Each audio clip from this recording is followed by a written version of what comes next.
हैं। ध्वनि हमारे साथ जुड़ गई हैं फिनवर्सिफाई से। ध्वनि, बहुत शुक्रिया आपका समय देने के लिए। शुरुआत कर लेते हैं आपके शेयरों से। बताइए कहाँ पर कन्विक्शन है, क्या खरीदना है आज? गुड मॉर्निंग अभिषेक जी, बाकी सबको भी मेरी तरफ से वेरी गुड मॉर्निंग। आज का ट्रेड यहाँ पे बहुत ही कंजर्वेटिव अप्रोच लेके चल रहे हैं गिवन द इवेंट। जिस हिसाब की वोलेटिलिटी हम थ्रू आउट द डे में देखेंगे, तो उससे पहले यहाँ पे मुझे कमिंस का स्टॉक अच्छा लग रहा है। इसे हमने कल बीटीएसटी में भी रेकमेंड करा था और इसके अंदर जो ओवरऑल पैटर्न है वो काफी अच्छा देखने को मिल रहा है। तो यहाँ पे आप करंट लेवल से इसको बाय करें। 4075 तक का टारगेट बनेगा। स्टॉप लॉस है जो वो यहाँ पे वो 3780 का मेंटेन करके चलना है। ठीक है, कमेंस के लिए 4075 का टारगेट और स्टॉप लॉस 3780। ध्वनि, कल आपने ये बीटीएसटी ट्रेड भी बताया था क्या कमेंस में, जहां तक मुझे याद है? अभिषेक जी, यहाँ पे ये बीटीएसटी में भी था और ओवरऑल अगर आप इसका पैटर्न देखें तो कंसोलिडेशन का ब्रेकआउट यहाँ पे होने को जा रहा है। तो जो ओवरऑल मोमेंटम यहाँ पे है वो पॉजिटिव साइड का बना रहेगा इसके अंदर। मोमेंटम बने रहने की उम्मीद है कमिंस के शेयर में। 4075 का टारगेट, 3780 का स्टॉप लॉस। गुड मॉर्निंग, जरा आज के अपने ट्रेड बताइएगा प्लीज सर। नमस्कार टिम्पी जी, नमस्कार सृष्टि जी, नमस्कार अक्षय जी। देखिए, हमको मार्केट में तेजी लग रही है। 51,500 बैंक निफ्टी जब ब्रेकआउट दिया था तो वहां से 53,000 तक के टारगेट या ऑल टाइम हाई तक के टारगेट पकड़ के चल रहे हैं। तो हमको लग रहा है मार्केट में तेजी बनी रहेगी। इसलिए दोनों बाई कॉल्स रहेंगे। पहला है हेवेल्स का। यहाँ पे एक बॉक्स पैटर्न का ब्रेकआउट आया था। ब्रेकआउट के बाद 3 दिन से कंसोलिडेट कर रहा है। अब यहाँ से फ्रेश अपमूव मिलने की गुंजाइश काफी बढ़ गई है। तो 2005 पे हेवेल्स को बाई करके चलना है। 1975 का स्टॉप लॉस रहेगा और 2050 का इमीडिएट टारगेट रहेगा। दूसरा स्टॉक है इंडियन होटल। यहाँ पे भी एक फ्लैगिश काइंड ऑफ पैटर्न है जिससे ब्रेकआउट आ रहा है। तो इस स्टॉक को भी बाई करके चल सकते हैं। 51 डेज का कॉम्बिनेटल पैटर्न ब्रेकआउट के बाद फ्लैग बनाए। 690 पे बाई करना है।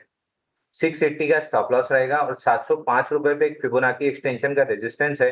ये निकाल लेता है तो स्टॉक 725 रुपए तक जा सकता है। तो 705 का पहला टारगेट रहेगा। अगर उसको स्लाइस थ्रू कर देता है तो 725 का दूसरा टारगेट रहेगा। तो ये दो बाई कॉल रहेंगे मेरी तरफ से। ठीक है, हेवल्स को लेकर कल भी हमारे कुछ एक्सपर्ट्स बुलिश दिखाई दे रहे थे और आज अंशुल जी की भी इस पर खरीदारी करा है। 2050 रुपए के टारगेट के लिए आपको खरीदना है और स्टॉप लॉस होगा 1975 रुपए का। और अगर हम दूसरे शेयर की बात करें तो वो है आपके लिए इंडियन होटल्स का शेयर। टारगेट 705 रुपए का, स्टॉप लॉस 680 रुपए का आपको लगा के चलना है। तो दो तेजी के सौदे हो गए अंशुल जी की तरफ से भी। Devang, good morning. आप बताइए आपकी नजर कहां पर है बाजार में और क्या अच्छा लग रहा है आपको? Very good morning. बात करें फर्स्ट स्टॉक की तो यहाँ बाय कॉल रहेगा एनटीपीसी में। एनटीपीसी में हम देख रहे हैं ओवरऑल डेली चार्ट पे काफी अच्छा स्ट्रक्चर बना है। बेस बना के स्टॉक ने अपसाइड रिज्यूम किया है। हमें लगता है अभी भी इसमें अपसाइड देखने मिल सकता है। 430 का टारगेट रखना है, 408 का स्टॉप लॉस के साथ। नेक्स्ट स्टॉक रहेगा जुबिलेंट फूड। जुबिलेंट फूड की बात करें तो डेली चार्ट पे stock heart of Horton structure में अभी भी ट्रेड कर रहा है। हमें लगता है अभी भी इसमें अपसाइड देखने मिल सकता है। स्टॉप लॉस रखना है 662, टारगेट है 697। वो कॉल्स दिवांग की तरफ से आते हुए, पर राहुल अब आपसे समझना चाहेंगे कि कहाँ पे है आपकी नज़र, कौन से हैं आपकी स्टॉक कॉल्स? तो दोनों लॉन्ग साइड पे है। जैसे मेरा व्यू भी अपसाइड की तरफ था। एक है भारती एयरटेल पे और दूसरा है एक स्टॉक जो कंसिस्टेंटली हाइज बनाया जा रहा है, जो है डिक्सन टेक्नोलॉजीज। तो पहले भारती एयरटेल की बात करें तो थोड़ा कंडीशनल लॉन्ग है। 1660 के ऊपर बाय करना चाहिए। स्टॉप लॉस 1590 पे रखेंगे और टारगेट जो होगा 1780 पे होगा। दूसरा डिक्सन टेक्नोलॉजीज है। डिक्सन टेक्नोलॉजीज का आप चार्ट नोटिस करेंगे तो 4-5 दिन का कंसोलिडेशन या छोटा सा करेक्शन आता है और एक नया हाई बनाता रहता है स्टॉक। ये पैटर्न ऑलमोस्ट लास्ट 6 मंथ से है और 2-3 बार इसी शो में मैंने रेकमेंड भी किया है लॉन्ग साइड पे डिक्सन टेक्नोलॉजीज। तो करंट मार्केट प्राइस पे लॉन्ग जा सकते हैं। स्टॉप लॉस 13,300 का होगा और इसका टारगेट होगा 15,200। डिक्सन टेक्नोलॉजी स्पेसिफिकली आप मीडियम टर्म के लिए भी होल्ड कर सकते हैं फॉर टारगेट्स ऑफ 16,500 अगर 6 से 8 महीने का नजरिया किसी के पास हो तो।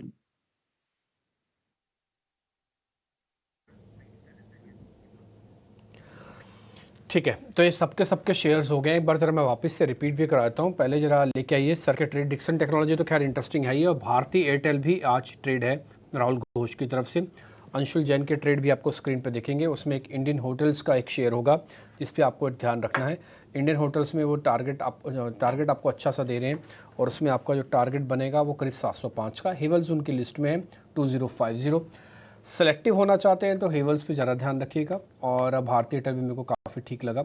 दिवांग शाह ने कहा है एनटीपीसी ध्यान रखिए, टारगेट 430 का, और जुबलेंट फूडवर्क ट्रेंडिंग शेयर है। इस सीरीज़ में अगर आप मेरे से पूछेंगे कि सबसे एक्टिव शेयर या सबसे ज़्यादा अपनी तरफ आकर्षण करने वाला शेयर कौन सा है, उस शेयर का नाम है जुबलेंट फूडवर्क।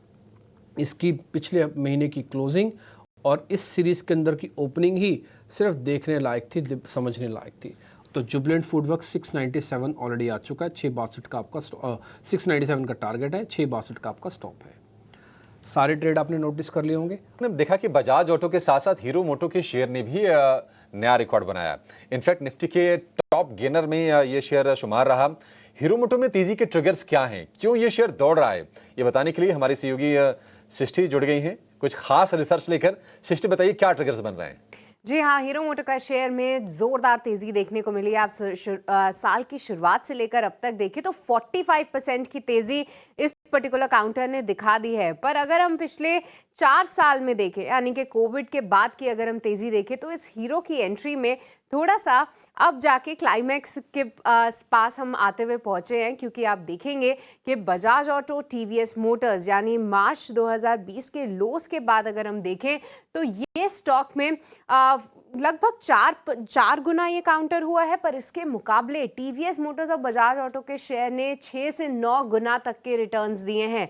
पर अब जानने की बात यह है कि अब इस हीरो की बारी क्यों आई है और क्या कुछ बदलते हुए हम देख रहे हैं हीरो मोटो कंपनी में। अगर सबसे पहले ट्रिगर देखें तो एथर का आईपीओ, यानी अब आईपीओ के लिए उन्होंने डीआरएचपी फाइल कर दिया है और इसमें हीरो मोटोकॉर्प की मेजॉरिटी स्टेक तो है ही साथ यहाँ से इनकी वैल्यू अनलॉकिंग तो होगी। पर इंटरेस्टिंग बात यह है कि इतने 37% हिस्सेदारी, जिसकी वैल्यू लगभग 6,000 करोड़ से भी ज़्यादा है, जो 10 बड़े इन्वेस्टर्स के नाम दिए गए हैं जहां पे वो आईपीओ में अपनी हिस्सेदारी बेचेंगे, उसमें हीरो मोटोकॉर्प का नाम नहीं है। इसका मतलब ये है कि अभी भी वो एथर एनर्जी के आईपीओ में बने रहना चाहते हैं और यहां से और भी उनका भरोसा इस पे कायम है।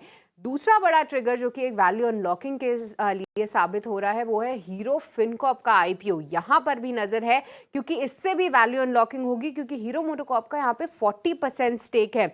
आप देख ही रहे हैं कि फाइनेंशियल स्पेस में किस तरीके का हम दमखम देख रहे हैं। इस पूरे आईपीओ को लेकर तैयारियां जो है वो जारी हैं और इसको लेकर भी हीरो मोटोकॉर्प में एक वैल्यू अनलॉकिंग के चलते एक बड़ा ट्रिगर बनते हुए दिख रहा है। अब तीसरे ट्रिगर की बात करते हैं। इलेक्ट्रिक 3 व्हीलर में एंट्री करने की तैयारी में है हीरो मोटोकॉर्प। कुछ रिपोर्ट्स के मुताबिक एक आईटी ग्रीन करके कंपनी है, उसमें हीरो मोटोकॉर्प हिस्सेदारी खरीदने की योजनाएं बना रहा है। और ये काफ़ी इंटरेस्टिंग होगा इसलिए देखना, क्योंकि आप जानते हैं Bajaj auto, TVS Motors, Mahindra and Mahindra, ये सभी जो हैं ऑटो सेगमेंट में फिलहाल मौजूद है। अब हीरो मोटोकॉर्प इस तरीके से अपनी एक्सपेंशन स्ट्रैटेजी बना रहा है और यहाँ पे भी हम देखें तो मार्जिन्स का भी काफ़ी सपोर्ट मिलता है 2 व्हीलर्स के मुकाबले। तो अगर ये पूरी डील होती है तो ये भी एक बहुत इंटरेस्टिंग डेवलपमेंट होगा हीरो मोटोकॉर्प के लिए। और चौथे ट्रिगर की बात करें, जो इनके कोर लेगेसी बिजनेस की बात है, हम देख सकते हैं कि कंपनी किस तरीके से पिछले 2 क्वार्टर्स से बुलिश कमेंट्री दे रही है, खास तौर से वो सेगमेंट में जो कि पिटा हुआ था, एंट्री सेगमेंट 125 सीसी सेगमेंट, जिसमें कंपटीशन बढ़ते हुए दिख रहा है। हीरो मोटोकॉर्प का मानना है कि यहां से काफी सपोर्ट आ रहा है, रूरल रिकवरी देखने को मिल रही है, फेस्टिव्स की मांग को लेकर जो है काफी उत्साह है। अब कुछ दिनों के बाद, पितृपक्ष के बाद, हम देखेंगे कि फिर से पूरा फेस्टिवल सीजन शुरू हो जाएगा और उसको लेकर सेल्स के अच्छे सपोर्ट की भी उम्मीदें लगाई जा रही हैं। और आखिरी में वैल्यूएशंस पे नजर डालते हैं, क्योंकि हीरो मोटोकॉर्प में कुछ बहुत तोड़फोड़ रिटर्न्स कोविड के बाद तो नहीं दिए हैं। वैल्यूएशंस अन्य कंपनी के मुकाबले वहां पे सपोर्ट जरूर दिख रहा है। 1 ईयर फॉरवर्ड पी वैल्यूएशन पे आप देखेंगे तो लगभग 19 टाइम्स, बशर्ते इसके बजाज ऑटो और टीवीएस मोटर्स के आप वैल्यूएशन देखेंगे तो वो इसके सामने महंगे जरूर साबित हो रहे हैं। तो ये सभी चीजें हैं जो कि हीरो मोटोकॉर्प के लिए फिलहाल काम करती हुई दिख रही हैं और शेयर रिकॉर्ड हाई पे आता हुआ है। ठीक है सृष्टि, बहुत शुक्रिया। तो शेयर रिकॉर्ड हाई पर बजाज ऑटो भी, बजाज ऑटो के साथ साथ हीरो मोटो, टीवीएस मोटर भी थोड़ा सा ही पीछे है रिकॉर्ड हाई से।